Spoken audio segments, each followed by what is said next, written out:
Am I the a-hole for screaming at my pregnant sister-in-law that she's a witch and brat? My sister-in-law, 32, is 4.5 months pregnant.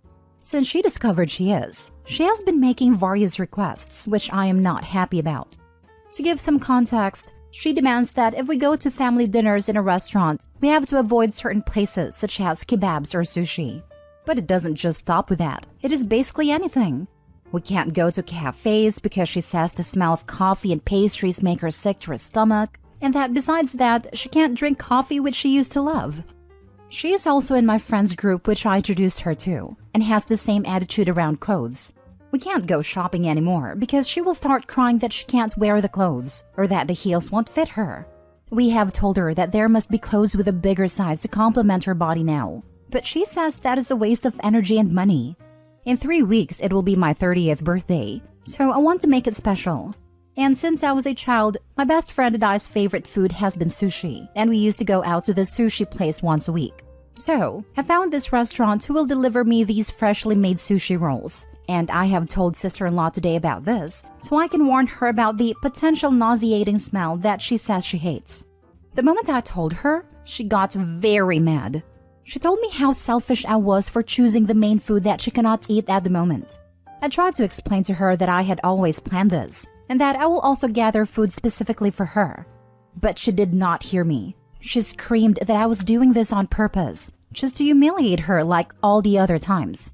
It was then when I got very mad and screamed back in front of her whole family. We were previously alone, but after hearing her screams, people started to come. That she was being a witch since she found out she's pregnant, and that she's using it as an excuse to be a brat, and that now she's prohibited from being near my house the day of my birthday. After that, I was having none of it and went away with my husband, leaving her crying. All of this was yesterday, and since then I have not stopped getting messages from Hub's family telling me to apologize. Because while she may have been behaving very demanding, she is pregnant and I shouldn't put through emotions like that, and that I was very cruel, especially for the sushi on my birthday thing. My husband agrees with me, but I am not sure. Maybe I have not been empathetic. But I have thought about me being pregnant and I wouldn't behave like that. Am I the a-hole? Now for the top comments. Not the a-hole. Pregnancy isn't an excuse for crappy behavior. Is it understandable why she can't have sushi? Yes. Does it mean she can dictate how you celebrate your birthday, especially when you had plans to accommodate her? Absolutely not. Not the a-hole. Also, now doctors do not forbid women from eating sushi or drinking coffee. Just make sure the sushi is fresh. And eat/drink it in moderation. Don't have it every day. Not the a-hole. Sushi is prime, and is especially nice to have on your birthday. Happy early birthday, Opie. Sister-in-law sounds entitled AF. There have been dozens of posts lately about pregnant women being extensively entitled, and it's ridiculous. I had hyperemesis for all 4 of my pregnancies. My diet and what was good was limited. Even so, the extent of my rules were no one shared my French fries. Do not steal a single fry. And my husband couldn't have hot peppers on his subs. Some of the time. He checked with me. On a good seat, I could tolerate the odor. I was hospitalized for hyperemesis and I learned to manage it after that. It was work. If someone's birthday treat was a restaurant specializing in coffee and hot peppers in a place I could not have safely gone to, I would encourage them to go, wished them happy birthday, and pleasantly said I would stay home. Because who wants to ruin someone's birthday? Tell them to knock it off. She can be a reasonable adult and go and eat something cooked. Or not go, and recognize that this is temporary, and you get to celebrate your round number birthday even if she is pregnant. Not the a-hole. Next story. Am I the a-hole for telling my daughter I don't like how she treats my husband? I am a mom of 3. My oldest daughter, Gracie, is from my first marriage who just turned 17, and I have Milo 10 and Lyric 7 with my current husband.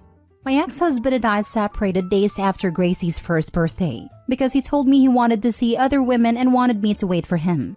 I did not and filed for divorce. Though he always remained part of Gracie's life, he made it clear he only wanted me when it suited him. Then after the divorce, I met my current husband. Gracie was 4 before she was introduced to him, and her dad was angry when I found someone else. He hated my husband, and Gracie always knew it. I went through the courts when my ex would not stop bad-mouthing my husband to Gracie and did not leave her out of the adult issues we were having. The courts were not helpful at all and sent us to co-parenting classes. Gracie was hesitant with my husband, and she adored her dad and didn't want him to feel hurt. This is something she told a therapist when she was young. Then, when she was 8, her dad died, and it feels like ever since then there was no way my husband could be anything to her. We never expected him to be her dad, but to be someone she trusts and cares about. Gracie holds him at arm's length and doesn't treat him like a member of her family. She doesn't include him like she does extended family. An example was last March. She was spotlighted in her arts club, and she sent a group chat message to me, both sets of grandparents and her uncles and aunts, but did not include my husband. I mentioned it to my husband when I got home, and she made it home before me and still hadn't told him. I brought it up to her, and she said he wasn't on the need-to-know list for her. It hurts my husband, and I have tried to facilitate their relationship to be more, but I don't think it was enough. A couple of days ago, Gracie was saying she needed help with some engineering questions, and she wanted to go over to my brother-in-law's, sister's husband, brother's house to ask him some questions. I asked her why she had to go all that trouble when my husband could have answered the questions for her. She said it made more sense to her to ask her uncle's brother. This is when I told her I don't like how she does that, how she treats my husband like he's not there, like he's not part of the family. I told her we never ever ask her to replace her dad or to consider them the same, but she excludes him and keeps him out, and he has only ever been kind to her. I told her it's something I would like her to work on. She got mad and told me I chose to marry him. She didn't choose to have him in her life. She also said it wasn't my business what their relationship is like. I told her I'm her mom and I love her, and I'm his wife and I love him, and I just want them to get along. She's still angry at me and I'm trying to figure out if I did a wrong thing here. Am I the a-hole? I'll say no a-holes here. I think you and Gracie are both coming from genuine emotional places. Neither of you said anything trying to hurt the other. It's very natural for you to want her to have a good relationship with your husband. It's also pretty natural for her, given her life story as you present it, to not feel that close to him. And while it would certainly be very nice if she did put in more effort with him, I don't think it should be required of her.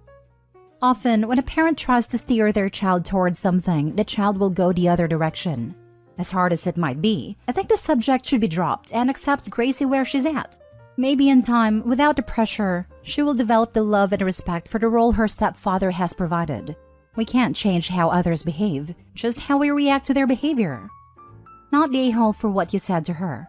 Sadly, your ex may have completely poisoned Gracie's mind when she was very young, to where she's turned into this hateful teen towards your husband. I don't know if there's ever going to be recovery from this. And shame on the courts as well. I'm sorry you're having to be stuck in the middle on this. I'd say your now deceased ex is the true a-hole. It kills me that he managed to turn her against the idea of a relationship with my husband so well.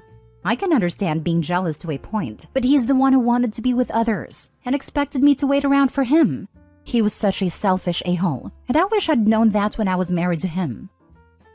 Next story. Am I the a-hole for not letting my friend and his fiancé move in with me? To me, this is simple that I've done nothing wrong, but some people are saying I'm an a-hole, so I'd like the opinion of this fine sub. So I am 28 male, and my friend Tom is 29 male, and his fiancée Kat is 31 female.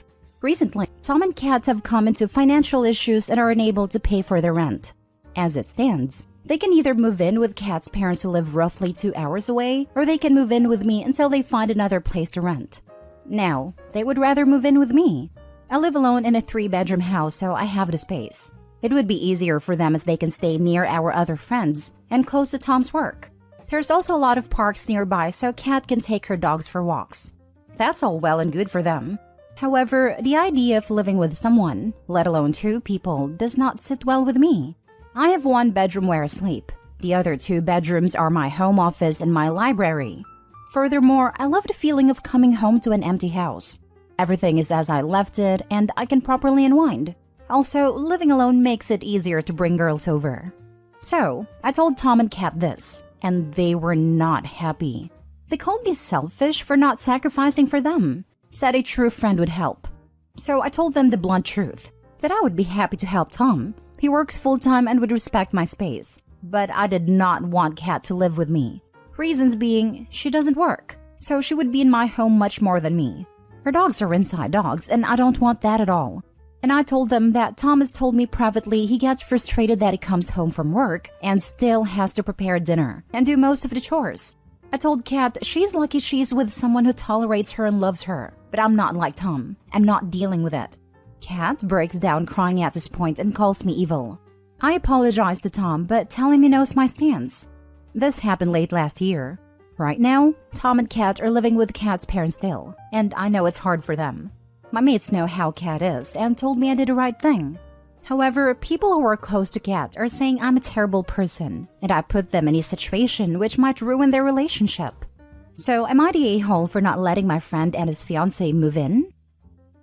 Now for the top comments. Not the a-hole. They are. You don't owe anyone a place to live. And honestly, I would never ever let them stay even temporary. Kat seems like the person who would make you evict her to get her out once she gets her claws in. Opie, I would never under any circumstances let them live with you. And no one is entitled to the peaceful home you have created and paid for. I didn't even think of that. Fair point. Kat would go full-on squatters' rights. Plus, move in her druggy mates in the meantime with their dogs. I mean, I saw some horrifying things that happened to people in legal Reddit. More than likely, Kat, who is jobless, would begin getting mail at a property. Once that happens, Opie would be considered her landlord, and in order to get her out, he would be in a lengthy, costly court battle. What other prospects does an adult like Kat, with no job and doesn't do chores or cook, have? Reading your comment literally made me shiver. I don't think it would have ever gotten to that point, but anything is possible, and I'm glad I'm not risking going down that path.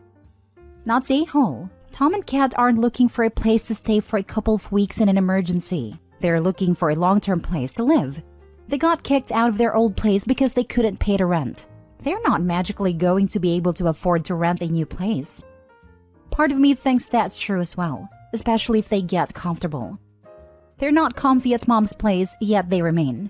Every day they stay lets you know how long they would have been at yours. Plus, extra time once they get comfy. Easily a year. You're fine and they have a roof. Last story. Am I the a-hole for bringing the receipts when my ex had me shunned from our mutual friend group? So my 26 female ex-boyfriend, 27 male broke up with me a week ago. It felt sudden to me, and there was no warning it was going to happen. However, we handled it very amicably in my opinion, and he wanted to try and stay friends. I met him online through a mutual friend, and had been friends with him and the rest of the group for a few months before dating. When I went into hospital back in August, I sort of just fell away from that group of people where I couldn't be online. However, one of our mutual friends had caused a lot of drama and we both cut her out of our lives because it was very toxic. Now, in December, she reached out to me, apologized, and we started to talk slowly again. My ex-boyfriend during this whole time would message me and tell me over Discord that he hated her guts. She was an insert bad word here, and that I could talk to her but he was completely done with her. I'd always ask him about hanging out with other friends, or playing games with other people and encourage him to do so while I was sick and or offline. His responses were always, I don't really talk to anyone anymore, or I only want to talk/play with you. And when I dig deeper, he said they all just fell out of touch. Fast forward to the breakup. The first thing he does after our apparently amicable and no hard feelings talk was to go straight to that mutual friend he said he hated with a passion and tell her everything I ever did or said wrong in our relationship. He told her a private conversation we had where I jokingly brought up how often she cycled through flings and told her and every other mutual friend we had that I was the reason he stopped talking to everyone. That he was worried I'd get jealous or upset if he talked to/played with anyone else but me. Because, and I'm quoting him verbatim here, I know how I would feel in that situation and I didn't want to put you through that. I'm sorry, what? So this friend came for me hard over DMs and asked why I would say and do such things. I was shocked and extremely hurt. I never would ask/make someone give up his friends or isolate them from anyone, as this seems controlling and I didn't want that. But my petty self said, screw this. I went through our past conversations, took screenshots and privately messaged everyone who told this BS to, apologizing that I was the reason they lost their friend. Then followed up with the pictures to prove he did this on his own and against my wishes. These photos may or may not have also shown the crap talk he said about that one mutual friend. He's been blowing up my phone since, asking how could I do that and call him out like that. All he wanted was a clean break and to get his friends back. and that I'm an a-hole for making them question him. I haven't responded because, in my opinion, he lied about me and our relationship to friends we both had, who then took his side no questions asked and kicked me out of their lives and Discord servers based off word of mouth. So guys, am I the a-hole for sending proof to our friends? So, not the a-hole. I can't even imagine how twisted he got himself to try and throw you under the bus like that. I assume it was his way of getting closure, but it was very cruel and so out of left field, especially since he was the one who broke things off. I'm sorry you have to deal with such short-sighted self-satisfaction, and hope you have a bright future ahead.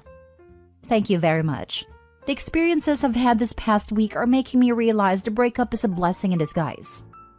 Sounds like a situation I was in with online friends. The guy tossed me under the bus to make himself look good and me look bad. I let it go at a time, but over the months and weeks after, they'd ask me questions, and I'd just share a screen with them so they could see unedited Discord conversations. Your guy fooled around and found out. He got exactly what he deserved. Zero sympathy for him. You absolutely dodged a bullet, just like I did. Remember this going forward too. It's a life lesson, not a hole. I am so sorry you went through that. It's never good when someone tries to ruin a reputation. I am technologically illiterate 99% of the time and wouldn't know how to edit anything on a laptop or PC if my life depended on it. All my screenshots were from my phone, and they knew immediately nothing was cropped or edited.